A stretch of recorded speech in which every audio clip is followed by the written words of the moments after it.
Don't give up until you get where you want to be, however long that is. Step by step, piece by piece, book by book. Do it until. Go for it. Until is a very important word. It's magic. It means that you'll never give up. Don't miss the chance to grow, to pay the price. Until you learn, change, grow. You'll discover some of life's great treasures when you pay that price. As long as you're working toward your inner goal, your dream, then success is possible. But once you give up your inner vision, then you can never become successful. You never will become successful.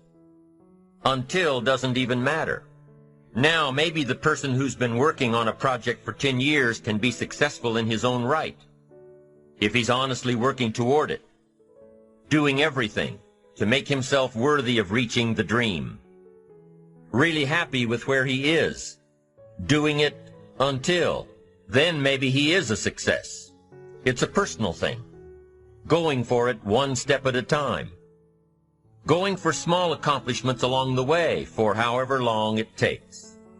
You'll start to see things change around you, little things, not major things, but little everyday things, things you may not even notice unless you are paying attention. If you're one of those who'd rather stay up late and get up late, only to discover that your workplace doesn't fit your schedule, and you roll out of bed cursing the alarm clock every morning, maybe you could start with the little change of going to bed half an hour earlier than normal.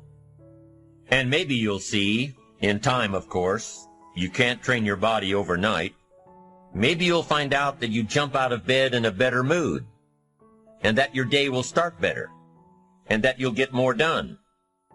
It all starts by making one little change and adding to it every day. There most certainly are times when we feel like that, when you say, I don't have any idea whatsoever of what I'm going to do to pull this out. Been in situations like that, where I had deadlines I had to meet. I didn't meet those deadlines, and I lost a car, lost a home, lights were cut off, telephone was cut off. All of those things are going to happen to you at different points in life. Now, the question is, what does it really mean? It really doesn't mean anything. It's not important at all. It's just a temporary inconvenience, because all of those things can be corrected. And it's a part of the process that we all go through.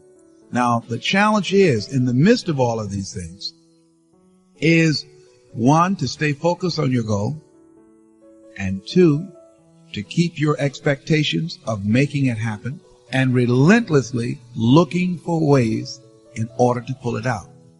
You see, you can't change what's going on around you without first changing what's going on within you.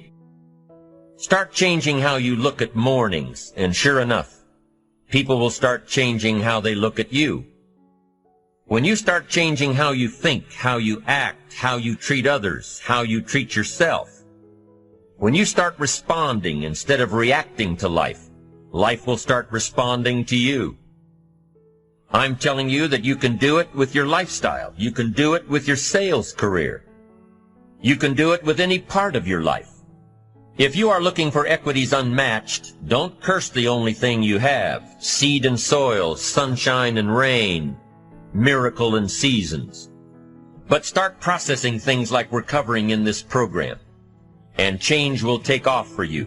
You cannot believe what can happen in such a short period of time. So what happens when you start taking charge of your own personal happiness, your own life? Do you think that these little things will somehow make a difference in meeting your goals? You bet they will. Every so often, you'll go through a period in your life that seems like all of your real skills are being wasted. It will feel like you're not being used to your highest potential. It will feel like you're living beneath your privilege. And if you're not careful, you will secretly see yourself as a failure because you don't see yourself operating in the way that you dreamed that you would. If you saw yourself as a sedentary eaglet sitting in a nest, enjoying the comfort of your nest, It's hard to see yourself soaring. After all, soaring is more work, requires more muscles, requires more effort. You expend more energy. It's easier to lay back in your nest and say, feed me, love me, acknowledge me, open doors for me, make a way for me. Me, me, me, me, me, me, me. All of a sudden, the food stops. When the food stops, it's a sign for you to move on. You'll have to live with what you did all your life. That's why you ought to be careful what you do. You don't have to wait till the 50th year. You don't have to wait till 2021. You don't have to wait till you get married. You don't have to wait till you get divorced. I mean, everybody's trying to go somewhere else. He said, today, this is the, everybody say, this is the year. This is the year. This is the year. But if frustration is a more familiar state for you, you will create frustration. You do this. I know this is hard to hear, but please hear me with spiritual ears. Some of the frustration, you just got to get through because it's not your fault. Some of it you're creating. You're creating it when you compare yourself to other people. You're creating it when you overload yourself with all this stuff you're looking at. You are making yourself frustrated. And the reason you're doing it, I'm going to tell you why you're doing it, because it feels familiar. Here's something I want you to keep in mind. In order to be successful, you must be willing to do the things today others won't do. In order to have the things tomorrow others won't have. Most people don't have goals. Most people have not dedicated themselves to mastering something that they love that can be of service to others. And most people are not trying to create a life of meaning. I believe that you're with me because you feel that the best years of your life are ahead of you and the best is yet to come. The one thing about me, man, I've always been resilient. I've never been afraid to reinvent myself. And here's the key for everybody. When someone closes a door in your face, all you have to remember is when God allows them to close the door in your face, all God wants you to do is walk up the hall. It's some more doors. Because I can promise you, he got a better door that he wants you to go through than the one that got shut in your face. That's a fact. That's a fact. But what happened to people is they stand there beating on the door. Open it back up. We're going to do a write-in campaign. Where are you leaving? I got to have my job. What about my benefits? Hey, stop. The door is closed for a reason.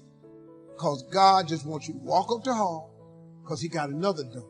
It's bigger, and when you open and get behind it, you ain't going to believe what's back there. But you will never get to it if you stand in front of that door crying.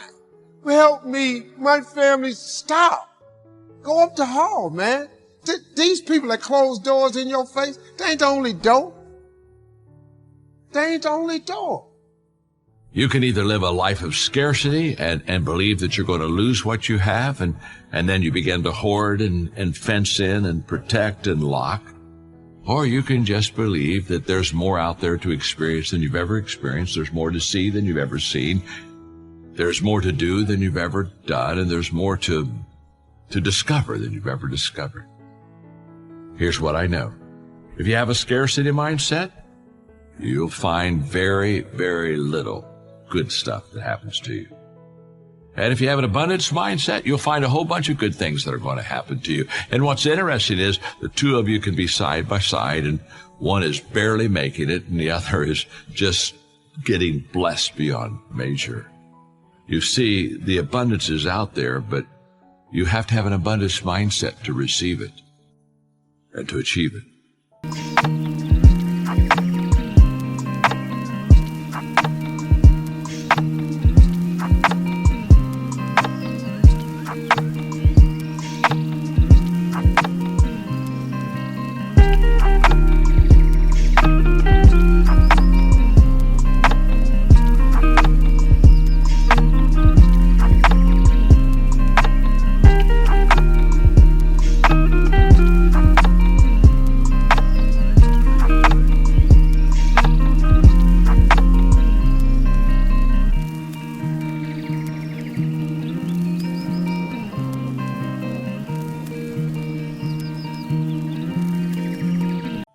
have hope. Look at your future. There's more in front of you than you could ever imagine. But it only comes to you if you have an abundance mindset. I once heard somebody say that hope doesn't matter. I still remember that because at the time I was going through a difficult period in my life. I had lost a lot, and being honest, I was starting to question if I had enough to get back to zero. Not to impress anyone, not even to win, but just to get back to zero. And somewhere in me, I was starting to feel like a loser, a joke. And I had to deal with that. But the one thing I had going for me, the one thing I had left that would get me unstuck and back in the game again, was a real Hail Mary. The success rate was 1% worse than chance. But that's all I had. So you better believe I was holding on to hope. That's what kept me going and believing that I could start again, that I could come back. So the person was wrong. Hope does matter. But it only matters when you understand that hope is just one part of the equation. Hope alone cannot survive. The world you build around hope will disappear into thin air if hope is all there is. The real story is this. Hope is always looking for a partner. It's always searching for something else to give it meaning. Hope goes looking for courage. It seeks out faith. It invites work, action, doing. Getting up at 4:30 in the morning to work out because you've got to lose that weight. You want your life back. Hope is looking for courage because by itself, hope might get you to the game. But after that first hit, the one that knocks you to the floor, hope needs courage to get back up, to take more, to readjust and to keep on moving. Hope seeks out faith because there are days when hope needs a break, when it's been stretched to its limits and about to crack. That's where faith steps in. You don't know how, but you just keep saying to yourself and believing that something's going to open up for me. I just have to keep going. We all have things that come against us in life. People that aren't fair, a sickness that won't seem to go away, or a setback in our finances. Sometimes it was no fault of our own. We were born into difficulties, parents that weren't around, depression and addictions that keep getting passed down.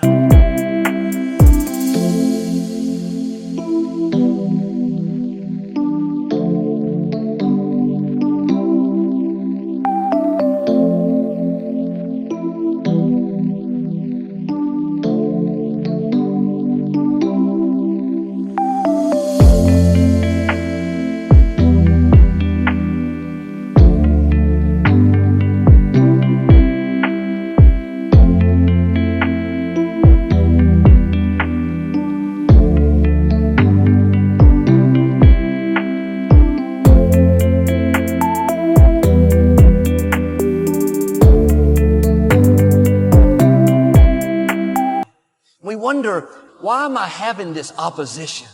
Why was I raised in an unhealthy childhood? Why did this company let me go after all these years? It's because there's something in you that the enemy's trying to stop. There's another person on the inside of you that you have to tap into in order to get through one of the darkest, toughest, roughest moments of your life. But ultimately, everything happens for a reason, and you have to understand you've been dealt this. You've been dealt this adversity, this opposition, and this challenge because somebody in the world needs to see you get through it so it can serve as a blessing to someone else. And so as I stand right here before you and I tell you I'm grateful and I'm thankful, I'm grateful and I'm thankful. I have friends out there that poured into me. And so every day of my life, the way that I live my life is to give the people that invested in me and saw something in me when I couldn't see it in myself a return on their investment. I feel it's my responsibility to add value to every person's life that come in contact with me in every environment that I go into.